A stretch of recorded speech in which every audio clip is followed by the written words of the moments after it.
Ma question s'adresse à monsieur le ministre de la Santé et de la Prévention. Le mardi 4 octobre, c'était l'opération Ville morte à Bagnères de Bigorre, sous-préfecture de 7000 habitants. Ce sont près de 3000 personnes qui sont descendues pacifiquement dans la rue pour défendre l'hôpital public et son service des urgences. En plus d'être fermé la nuit, depuis plus de 2 ans, le service a vu une fermeture complète les 3, les 4, les 5, les 6 et 17 septembre. Pour le mois d'octobre, ce sera pareil.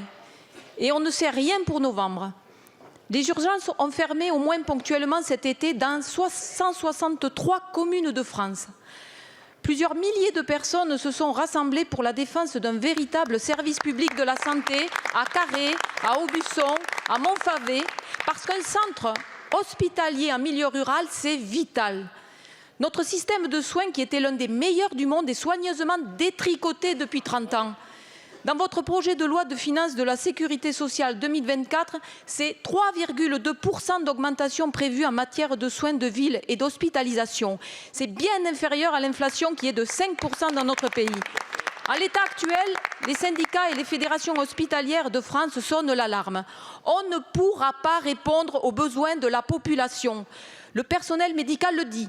On doit faire le tri parmi nos patients. Vous entendez, chers collègues, le tri des patients dans la 7e puissance économique mondiale. Alors, monsieur le ministre, ma question est simple. Est-ce que vous assumez clairement de ne pas maintenir notre système actuel fonctionnel et de condamner certains Français ? Ou bien vous mettrez les moyens financiers et humains à hauteur des besoins pour éviter un tri tragique ?